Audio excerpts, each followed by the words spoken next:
এই স্মোক বাবলটা বানাতে গেলে আমার প্রয়োজন পড়বে এই 4টে জিনিস।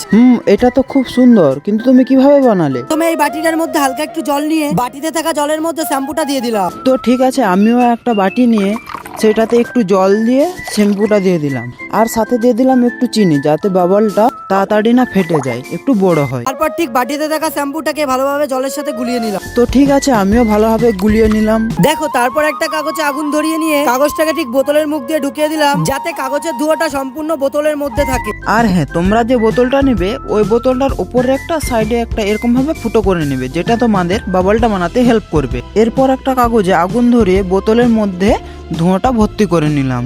আর হ্যাঁ, এটা করার আগে তোমাদেরকে একটা কথা বলি, আমার একটা ভিডিও তো মিলিয়ন ভিউজ যায়নি। তোমরা যদি তোমাদের বন্ধুকে এই ভিডিওটা শেয়ার করে আর ভিডিওটা লাইক করে মিলিয়ন ভিউজ ক্রস করে দাও, তা তোমাদের জন্য আমি পরের ভিডিওতে অনেক বড় একটা স্মোক বাবল বানিয়ে দেখাবো। এরপর বোতলটাকে নিয়ে শ্যাম্পু গুলো জলের মধ্যে হালকা লাগিয়ে কানের মধ্যে রেখে বোতলটাকে প্রেস করলে তৈরি হয়ে যাবে স্মোক বাবল। তো ঠিক আছে, আমি এবার এটাকে ট্রাই করে দেখি এটা কতটা কাজ করে। ওয়াও, তোমরা এই স্মোক বাবলটাকে 100-র মধ্যে কত দেবে কমেন্ট করে যাও।